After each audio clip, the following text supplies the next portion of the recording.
kita tidak mendapati zaman beliau, kita tidak hidup bersama-sama beliau, tapi kita mengetahui kisah beliau dari Al-Quran. Surah kamilah sama surat Maryam. Ada surat yang sempurna, surat yang panjang yang dinamakan surat Maryam. Hadi Maryam ta'allamat ilmu tasawuf. Saya Maryam ini beliau belajar ilmu tasawuf, اللي هو علم الإحسان. yang mana itu adalah ilmu ihsan. لكن علم التصوف لا يأتي إلا عن طريق الشيخ. Akan tapi ilmu tasawuf ini tidak datang kecuali harus dari jalur guru. لأن فيه معلم وفي شيخ. Karena ada yang disebut mu'allim, pengajar, ada yang disebut syekh. المعلم الذي يعلمكم المادة.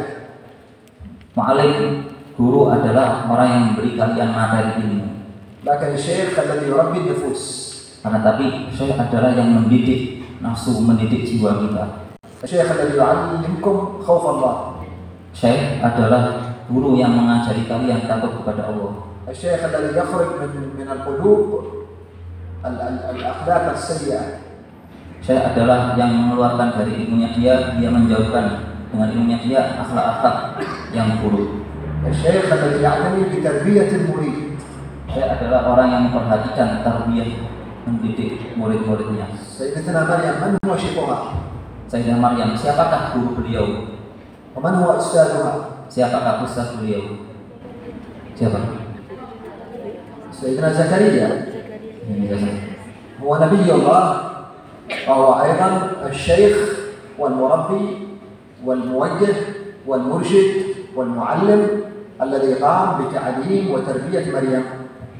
Nabi Zakaria, beliau selain Nabi, beliau juga guru spiritual, syekh, mursyid, dan orang yang mengarahkan dan menunjukkan, mengajarkan Sayyidah Maryam. أنتم تقرؤون عند التصوف في كتب الإمام الحداد، في كتب الإمام الغزالي، لأن هذه ليست أركان صلاة، هذه تعلمكم كيفية المراقبة لله وتصفية الباطن من الداخل. Kita semuanya membaca ilmu tasawuf ini di dalam kitab-kitab karangan Imam Haddad, di dalam kitab-kitab karangan Imam Ghazali, yang mana kalau kita baca kitab tasawuf di situ tidak dijelaskan rukun-rukun salat, tetapi di situ dijelaskan bagaimana cara kita selalu merasa diawasi oleh Allah, kemudian bagaimana cara menghiasi diri kita dari menghiasi hati kita dengan akhlak yang baik. وهو المسمى بتنظيف الوعاء، تنظيف الأوعية. Dan itu yang kami namakan dengan tanziful awiyah atau membersihkan wadah. في علم وفي وعاء للعلم، في ماء وفي وعاء للماء. Ada yang namanya ilmu dan ada yang namanya wadahnya ilmu. Seperti ada air dan ada wadahnya air. الماء هذا أين موجود الآن؟ Apa yang ada sekarang ini di gelas? Air, mak. Ada wadahnya. إذا الوعاء هو الذي يحمل الماء. Kalau begitu wadah adalah yang membawa air. والعلم ما الذي يحمله؟ Dan ilmu, apa yang membawa ilmu? Wadahnya ilmu itu apa? Hati, qalbun. يحمله الوعاء. Ada hati. من هو الوعاء؟ الوعاء أنتم. Wadahnya adalah kalian semuanya. أنتم الوعاء. Kalian adalah wadahnya ilmu. بالطبع هذا الوعاء يحتاج إلى تنظيف ونظافة. Wadahnya ilmu itu perlu untuk dibersihkan. لو كان هذا الوعاء فيه وسخ أو تراب هل ممكن أن نضع فيه الماء أو الشراب؟ Seandainya gelas wadah ini kotor, ada debu atau ada kotoran, apakah mungkin kita akan memasukkan air jernih ke wadah itu? لا، لابد أولا أن ننظف الوعاء، نغسله. Kita harus membersihkan gelas terlebih dahulu. وأنتم كذلك في علم، لكن لابد أولا أن نهيئ هذا الوعاء وهو قلب المريد وعقل المريد والطالبة لأن تحمل هذا العلم. Begitu juga kita sebelum kita mendapatkan ilmu, kita harus menyiapkan wadah ilmu, yaitu hati dan akal kita bersihkan supaya bisa menerima ilmu. الشيوخ والمعهد هذا أولا يعتني بالوعاء ثم بعد ذلك يعتني بالعلم. Dan syekh, guru-guru kita dan juga pesantren kita ini sangat memperhatikan dengan urusan wadah terlebih dahulu, kemudian baru yang kedua adalah ilmu. الوعاء أننا لابد هي قلب نظيف. Wi'a wadah adalah kita hendaknya menyiapkan hati yang bersih. والقلب النظيف هو الملتزم بطاعة الله وباتباع الرسول صلى الله عليه وسلم. Dan hati yang bersih adalah hati yang selalu melazimi taat kepada Allah dan mengikuti ajaran Rasulullah Shallallahu Alaihi Wasallam. القلب النظيف الذي سلم من السموم الأربعة. Hati yang bersih adalah hati yang selamat, yang bersih, yang terhindar dari 4 macam racun. تعرفون السموم الأربعة؟ Kalian mengetahui apa 4 racun ini? إذن لابد أن يكون القلب النظيف وهو الوعاء أن يسلم من السموم الأربعة وهي فضول النظر. واحد. Hati yang bersih harus selamat dari 4 macam racun. Yang pertama adalah fudulun nador, melihat sesuatu yang tidak dibutuhkan, yang tidak ada faedahnya. بمعنى فضول النظر ألا تلتفتوا إلى شيء لا تحتاجون إليه. Makna fudulun nador adalah jangan sampai kita melihat sesuatu yang tidak kita butuhkan, tidak ada faedahnya. على سبيل المثال نحن الآن في المحاضرة فلا ينبغي أن نلتفت إلا إلى المحاضرة. Contohnya seperti kita sekarang dalam muhadharah, ada motivasi, ada penceramah, maka ada kita tidak menoleh kemana-mana kecuali kita melihat muhadir, orang yang memberikan materi. لا نلتفت لا إلى الباب ولا إلى قدام ولا إلى وراء ولا إلى الداخل ولا إلى الخارج. يكون كله عيننا ونظرنا عند المحاضرة. Kita tidak menoleh ke depan, ke belakang, melihat pintu atau kemana saja, tetapi mata kita fokus kepada yang memberi muhadharah. لأنكم لستم محتاجون أن تنظروا إلى الداخل والخارج. Karena kita ini kadang butuh melihat ke dalam dan keluar. هذا يسمى أن يسلم من فضول النظر، بمعنى لا ينظر إلى شيء هو في غنى عنه، ليس محتاج إليه. Jadi makna fudulun nador adalah tidak melihat sesuatu yang tidak dia butuhkan, tidak ada guna dan faedahnya. الثاني فضول الكلام. Yang kedua adalah fudulul kalam. بمعنى أن طالبة العلم لا تكثر الكلام فيما لا تستفيد منه. Yang maknanya adalah kita sebagai para pencari ilmu, hendaknya kita tidak memperbanyak jantungan, mengatakan sesuatu yang tidak ada faedahnya. فضول الكلام ألا تتدخلين في شيء لا يعنيك. Fudulul kalam hendaknya kita tidak masuk ke dalam sesuatu yang tidak ada faedahnya. Kita tidak ikut campur urusan orang lain. وطالبة العلم لا تكثر الكلام. Dan para santriwati jangan banyak bicara. كلامها في ذكر الله. Kecuali kalau kalamnya itu zikir kepada Allah, في قراءة القرآن. atau membaca Al-Quran, في مراجعة العلم. atau tidak mengulang murojaah pelajaran, في ما تحتاج إليه في الكلام. atau kalam ucapan yang kita memang membutuhkannya. لا تنشغل بالآخرين. Jangan kita sibuk dengan orang lain, ikut campur urusan orang lain. لسانها لا يتكلم على الناس.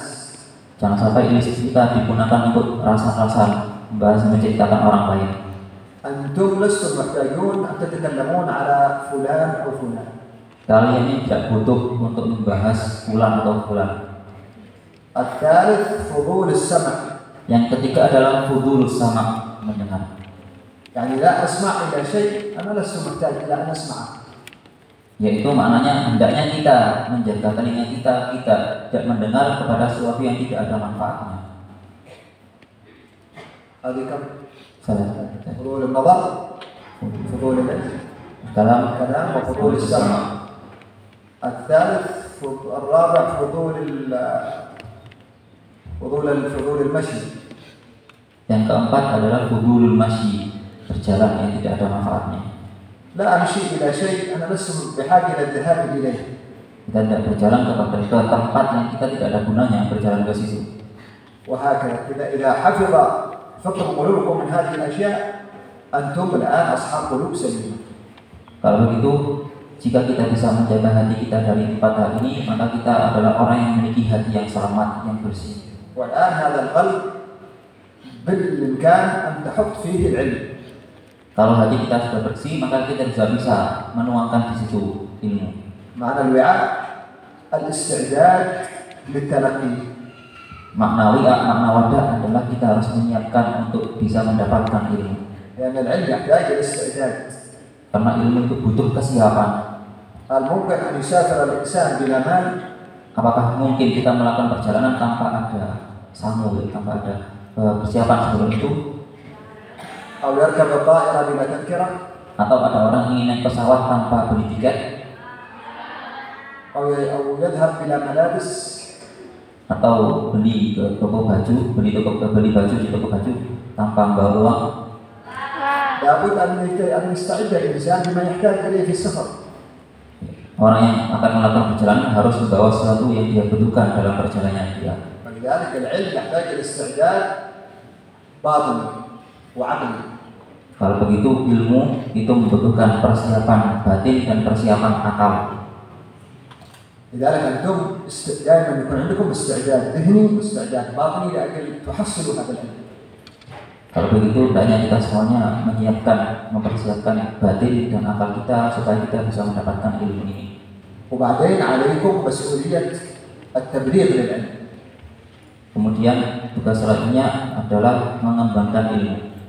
إن شاء الله تتخرجون من معهد نور العلوم عالمات داعيات صالحات وتحفظوا هذه العلوم الأربعة التي قلنا لكم عليها اللي هي الثوابت والمتغيرات. القسم الأول الثوابت علوم شريعة، علوم عقيدة، علوم مراتب السلوك، والرابع والمتغيرات وهو ما يخص العلم بعلامات الساعة. Beliau mendoakan kalian semuanya supaya keluar dari pesantren ini alimat, menjadi orang-orang yang alimah, yang berdakwah kepada Allah, dan orang-orang yang salihah.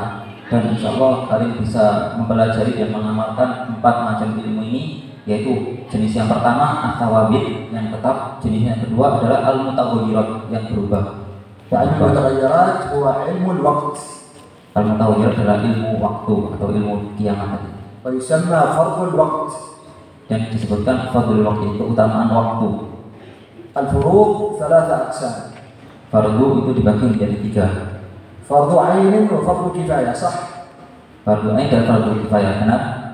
Antum الذي تدرس وتعرفوها فرض الكفاية وفرض العين. نضيفكم فرض ثالث يسمى فرض الوقت. Yang sering kita pelajari adalah fardu ain dan fardu kifayah. Tapi kita butuh fardu yang ketiga, yaitu fardu waqt. Fardu ain alladhi yajib ma'rifatuhu ala kulli muslim wa muslimah. Fardu ain adalah fardu yang wajib diketahui oleh setiap muslim dan muslimah. Fardu kifayah alladhi idza qama bihi al-ba'd yasqut al-haraka 'an al-akharin. Fardu kifayah adalah ilmu yang jika diketahui sebagian orang, maka beban dosa akan gugur dari sebagian yang lain. Baqi 'alaina fardul waqt. Tersisa fardul waqt. Fardul waqt huwa ma nahtaju fi zamanna wa 'asrina min ta'lim. Fardul waqt adalah apa yang kita butuhkan dalam menghadapi zaman dan masa kita ini dari ilmu, dari pelajaran. Dan al-amr ar-rabi' اللي هو العلم بعلامات الساعة يسمى من فروض الوقت. أي هذا العلم يجب أن ندرسه في هذا الزمن لأننا نحتاج إليه. Nah, ilmu yang keempat yaitu ilmu tanda-tanda kiamat. Ini wajib kita pelajari karena fardul waqt. Maknanya fardul waqt, saat ini di waktu ini kita wajib mempelajarinya. Penting bagi kita. طيب إيش الفائدة من علم التحولات؟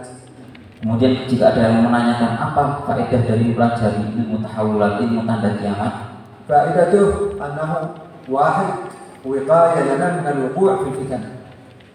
Faedahnya yang pertama adalah bisa memberi penjagaan kita semuanya agar kita tidak terjatuh kepada fitnah-fitnah akhir zaman. اثنين من وظائفه أنه علم يجدد لنا أسلوب الدعوة إلى الله. Kemudian faedah yang kedua, ilmu fikih tahawulat mengupgrade, memperbarui uslub cara metode kita untuk berdakwah mengajak orang kepada Allah. من فائدته أنه يحفظ لنا علوم الشريعة والعقيدة والسلوك ثوابت. Termasuk dari faedah ilmu yang keempat, ilmu fikih tahawulat adalah menjaga 3 thawabit, 3 ilmu yang sebelumnya. من وظائفه أنه يقينا ويحفظنا من شر الشيطان. Termasuk dari keutamaan tugas fikih tahawulat adalah menjaga kita dari keburukan setan. تعرفون الشيطان من هو؟ Kalian mengenal siapa itu setan? هل التقيتم بالشيطان؟ Apakah pernah ketemu setan? هل أحد منكم رأى إبليس؟ Apakah salah seorang di antara kalian pernah melihat iblis? حتى في النوم؟ Di mimpi mungkin ada yang pernah lihat? أحسن يعني. Ya, baik. إبليس هذا عدونا جميعا. Iblis adalah musuh kita semua. وإبليس عالم. Iblis itu orangnya alim, لكنه تكبر. akan tapi dia sombong. وطرده الله من رحمته. Dan Allah mengusir, menjauhkan iblis dari rahmatnya. إذن هو عدونا جميعا إبليس. Kalau begitu, iblis adalah musuh kita semuanya. إذن لابد أن نحن نجعل بيننا وبين إبليس حاجز. Kalau begitu, wajib harus bagi kita semuanya untuk menjadikan penghalang antara kita dan antara iblis. في بعض النساء والرجال عملوا مع الشيطان مصاحبة.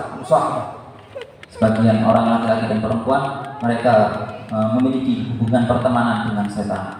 صديقهم الشيطان. Teman mereka adalah setan. يوسوس لهم الشيطان. Setan memberi bisikan jahat kepada mereka. بحيث الشيطان ليس فرحان منكم لأنكم تطلبون العلم. Sekarang setan benci, tidak suka kepada kita semuanya karena kita belajar ilmu. الشيطان ربما يبحث عن وسائل لأجل يخرج الواحد منكم من نور العلم، من نور العلم في المعهد. Setan berusaha sekuat tenaga untuk mengeluarkan kalian dari pesantren ini. ويأتي بالضيق لكل واحدة. Dan setan itu seringkali memberi perasaan hati yang sempit pada kita semuanya. لأن لا يريد الفتاة أن تكون صالحة. Karena setan itu tidak ingin pemudi perempuan ini menjadi perempuan yang salihah. الشيطان يريد البنت أن تخرج إلى الأسواق من مكان إلى مكان ومن محل إلى محل ومن بضاعة إلى بضاعة ومن ثوب إلى آخر. Setan itu ingin perempuan ini keluar jalan-jalan ke pasar, dari satu tempat ke tempat yang lain, dari satu baju ke baju yang lain, dari satu toko ke toko yang lain. الشيطان لا يريد الخير لكم. Intinya setan tidak ingin kebaikan bagi kita semuanya. إذا لابد نحن نحارب الشيطان. Kalau begitu wajib bagi kita untuk memerangi setan. مستعدين تحاربوا الشيطان؟ Apakah kita siap untuk berperang dengan setan? نعم نستعد. نحارب ماذا؟ بالسلاح. Kita memerangi setan dengan apa? Apakah dengan senjata? نحاربه بذكر الله. Kita memerangi setan bukan dengan senjata, tetapi dengan zikir kepada Allah. نحاربه بطلب العلم. Kita memerangi setan dengan mencari semangat dalam menuntut ilmu. نحاربه بالأذكار والأوراد. Kita memerangi setan dengan zikir-zikir dan berwirid-wirid, وبالصلاة على النبي. dan dengan berbanyak salawat kepada Nabi Muhammad SAW, وبالمحبة فيما بينكم البين. dan saling mencintai antara kalian semuanya. لا تجعلوا للشيطان عليكم سبيلا. Jangan sampai kita membuka kesempatan untuk setan supaya bisa menggoda kita. وإذا شعرت الواحد منكم بالضيق في المعهد عليها أن تستعيذ بالله من الشيطان. Kalau ada salah seorang di antara kalian merasa sumpah di pesantren, maka hendaknya dia membaca ta'awudz, berlindung kepada Allah dari godaan setan. الشيطان يريد المرأة لا يريدها في مكان العلم. Karena setan tidak ingin perempuan itu ada di tempat ilmu. الشيطان يفرح إذا رأى المرأة في السوق. Setan senang apabila melihat perempuan itu ada di pasar. يفرح إذا رآها تلبس اللباس العاري. Setan itu senang apabila perempuan ini memakai baju yang telanjang. إن هذه الموضات التي في الأسواق الشيطان يفرح منها. Seperti yang banyak kita lihat di pasar ini, setan senang terhadap hal tersebut. من أخبار النبي في آخر الزمان أن الأخلاق تكون أسوأ. Termasuk dari yang dikabarkan oleh Nabi bahwa di akhir zaman akhlak itu akan menjadi lebih buruk. أنتم حافظوا على سلوككم وأخلاقكم وعلمكم وطلب العلم. Dan kalian semuanya jagalah akhlak kalian, jagalah ilmu kalian, semangat dalam menuntut ilmu, وجدوا واجتهدوا في طلب العلم. dan bersungguh-sungguh dalam mencari ilmu. إن من شروط العلم المجاهدة. Karena termasuk dari syarat ilmu yang pertama adalah al-mujahadah, bersungguh-sungguh. والصبر. Kemudian yang kedua adalah as-sabr, sabar. حسن الأدب. Dan yang ketiga husnul adab, adab yang bagus. حسن الاستماع. Yang keempat husnul istima', dengan mendengarkan dengan baik. هذه يجب أن تكون طالبة العلم بهذه الشروط. Empat ini wajib diperhatikan oleh kita sebagai para pencari ilmu. أيضا طالبة العلم لابد أن تحضر معها قلم. Begitu juga pencari ilmu itu harus kemana-mana membawa pena وكتاب dan kitab buku catatan, ودفتر فوائد buku catatan untuk mencatat faedah-faedah, وأن تكون تعمل بالعلم. dan begitu juga harus mengamalkan ilmunya. من المحافظة على الصلاة الجماعة Di antaranya adalah menjaga sholat 5 waktu berjamaah وقيام الليل dan qiyamul lail, tahajud, والأذكار والأوراد dan zikir dan wirid-wirid, النوافل القبلية والبعدية قبل الصلاة وبعد الصلاة kemudian sholat-sholat sunnah qobliyah dan ba'diyah, صلاة الضحى sholat duha, صلاة الوتر sholat witir, قراءة القرآن. membaca Al-Quran. هذه كلها من شروط العلم. Ini adalah termasuk syarat-syarat dari mencari ilmu. والأمر الثاني كما سمعتم أن ندرس ما يتناسب مع زماننا، إن الفتن والساعة لابد ندرسه لأن نحن نتجنب الفتن والوقوع فيها. Kemudian kita juga hendaknya kita mempelajari ilmu yang berkaitan dengan tanda-tanda kiamat supaya kita terhindar dari fitnah akhir zaman. حتى لا نقلد الممثلات أو الكافرات الذين نراهم في التلفزيونات. Sehingga kalian tidak meniru para artis-artis yang kalian lihat di televisi dan internet. هذول يمثلون المرأة اللي تمثل أو تغني هذه مسكينة ضحك عليها الشيطان. Artis atau para penyanyi perempuan ini kasihan mereka. Setan tertawa senang terhadap mereka. ويكذبون عليها. Dan setan berbohong atas mereka. لأن الشيطان له مجموعة وحزب كلهم من أصحاب السعير. Karena setan itu memiliki kelompok yang mana mereka adalah orang yang buruk. فأنتم اجتهدوا في طلب العلم حتى يفتح الله عليكم. Maka kalian semuanya bersungguh-sungguhlah dalam mencari ilmu sehingga kalian diberi futuh, diberi ilmu lagi oleh Allah. بارك الله فيكم وجزاكم الله خير، وأسأل الله لكم إن شاء الله أن يفتح عليكم فتوح العارفين، يفقهنا وإياكم في الدين، يسلك بنا وإياكم خير سبيل، يدخلنا مع خير الدين. بارك الله فيكم وفي تعليمكم وفي تدريسكم وفي مدرساتكم وفي مدرسيكم وفي المشرفين عليكم والقائمين عليكم والقائمين على المعهد. نسأل الله لهم التوفيق والبركة والسداد والنجاح. وأنتم بنات الطلاب أسأل الله طالبات أسأل الله يفتح عليكم فتوح العارفين، يفقهكم في الدين، يجعلكم إن شاء الله من الصالحات، يجعلكم إن شاء الله من الطائعات، يجعلكم إن شاء الله من العالمات، يجعلكم إن شاء الله من الهاديات والمهديات، وأن الله ينفع بكم وتكونوا إن شاء الله نابعات صالحات خيرات، يحفظكم مولانا من هذا الشيطان وكيد الشيطان، تتخرجوا من نور العلوم من هذا المعهد وأنتم معكم نصيب من العلم ونصيب من الأخلاق ونصيب من الدعوة ونصيب من إرث النبي صلى الله عليه وسلم، وينفع الله بكم زمانكم وعصركم، وإن شاء الله ربي يبارك فيكم أجمعين ويهديكم ويصلحكم ويجعلكم إن شاء الله من نواة خير ولبنة خير في هذا المجتمع ظاهرا وباطنا. وصلى الله على سيدنا محمد وعلى آله وصحبه وسلم، والحمد لله رب العالمين، والسلام عليكم ورحمة الله وبركاته.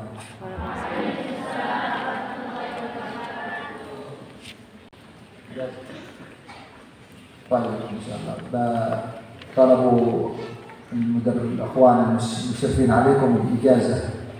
الإجازة هي المقصود بها الارتباط بالأسانيد إلى شيوخ أهل العلم في الأذكار وفي غير ذلك. ونقول إن صاحت لنا الإجازة أجزناكم طالبات هذا المعهد ومدرسات هذا المعهد وجميع الغائبين في هذا المعهد، أجزناكم بما أجازونا في شيوخنا من المحافظة على الأذكار، ورد الإمام الحداد، ورد الإمام السكران، العباس، الشيخ أبو بكر بن سالم، وجميع الأذكار والصلاة على النبي صلى الله عليه وسلم، وفي قراءة العلم النافع وقراءة الكتب النافعة كلها بجميعها، وفي قراءة فقه التحولات وقراءة كتب الحبيب أبو بكر، وأجزناكم في كل ما يقربكم إلى الله سبحانه وتعالى.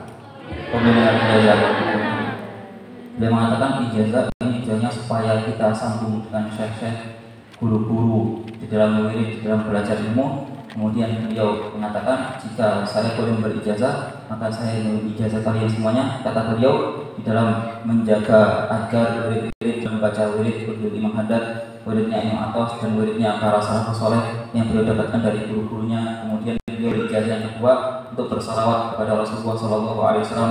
Dan kemudian ketika beliau memberi ijazah kita untuk qiraat, membaca kitab-kitab ilmu, apapun kitabnya yang beliau dapatkan ijazah dari guru-gurunya, dari kitab-kitab ulama salaf, juga kitab-kitab fikih tahawulat, karena karangan Abu Bakar diijazakan kepada kita semuanya. Mari kita katakan ulang lagi ya, pembinaan ijazah. ومع ذلك على أن نريد أن ننقلكم ذكر الله سبحانه وتعالى، تلقين الذكر التوحيد، يعني نحن نذكر نقول لا إله إلا الله وأنتم إن شاء الله تقرؤون بعدنا تلقين الذكر لأجل يكون ارتباطهم في الأذكار مسند. Begitu juga beliau ingin memberi kita sanad talqin dzikir la ilaha illallah. Nanti beliau akan membaca dzikir la ilaha illallah, kemudian kita menirukan setelahnya, yang mana supaya kita memiliki ijazah talqin dzikir yang bersambung dengan sanadnya dari guru beliau sampai kepada Rasulullah sallallahu alaihi wasallam. رددوا معي لا إله إلا الله. Ulang sekali. La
بسر الفاتحة وإلى حضرة النبي.